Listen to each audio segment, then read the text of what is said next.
సకల దేవతా స్వరూపుడు శ్రీ షిరిడి సాయినాథ్ మహారాజ్ గారి పాదార విందాలకు శిరస్సు వంచి నమస్కరించుకుంటూ,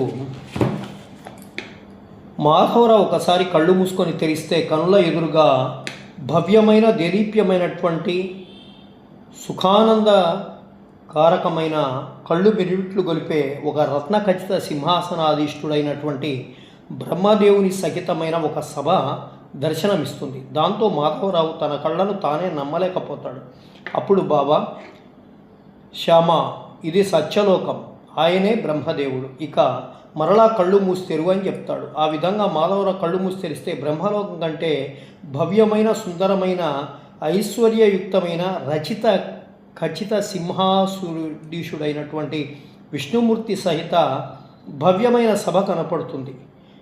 మాధవరావు ఎంతో సంభ్రమాచార్యాలతో లోనవుతాడు. అప్పుడు బాబా, శ్యామ, ఇది వైకుంఠ లోకం, ఆయనే విష్ణువు, ఇప్పుడు మరలా కళ్ళు మూసి తెరువు అని చెప్తాడు. బాబా మాట ప్రకారం మాధవరావు మరలా కళ్ళు మూసి తెరవగానే ముందర అత్యంత రమణీయమైన, అతి సుందర నాందకరమైనటువంటి సింహానాధీష్ఠుడైనటువంటి శంకరుని యొక్క పెద్ద సభ దర్శనమిస్తుంది. మాధవరావు కళ్ళ నుండి ఆనందాశ్రువులు దారి కడతాయి. అప్పుడు బాబా, శ్యామ, ఇది కైలాసం, ఆయనే శంకరుడు, సరేనా అని చెప్పి మాధవరావు వీపును ప్రేమగా తడుతూ, కానీ శ్యామ, ఇదంతా మన కోసం కాదు, మన కోసం వేరే ఉంది అని చెప్పి చెప్తాడు. బాబా మాటలు మాధవరావు మనస్సుపై ఎంతో గొప్ప పరిణామం చూపుతాయని, ఫలితంగా మనసుకు ఎంతో సమాధానంగా అనిపించింది.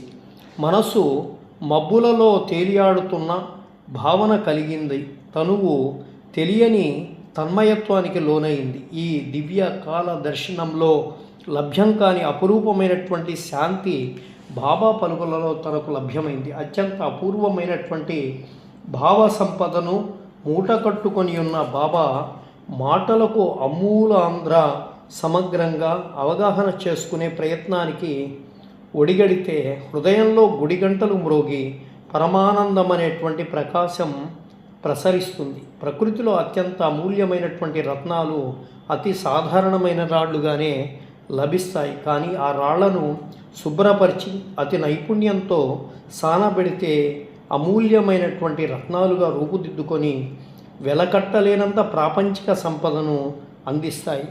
అలాగే అతి సాధారణంగా బాబా ముఖతః వెలువడే మాటలను నిశితంగా పరికించి ఆ మాటల ముడులను అతి సావధానతతో విడమర్చినట్లయితే అత్యద్భుతమైనటువంటి, అత్యంత అగాధమైన, అమేయమైన ఆధ్యాత్మిక రహస్యాలనే రత్నాలు చేతికి చిక్కి అమూల్యమైన పారమార్థిక సంపదను వనగూరుస్తాయి అని చెప్పుకోవచ్చు.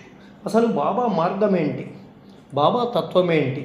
బాబా తమ భక్తులచే చేయించే పరమపద సోపానం ఎలా ఉంటుంది?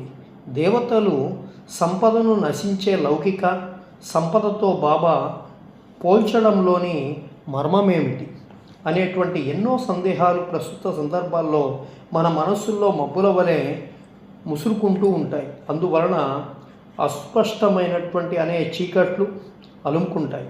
కానీ సత్యదృష్టులైనటువంటి మహాత్ముల బోధన అనేటువంటి వెలుగు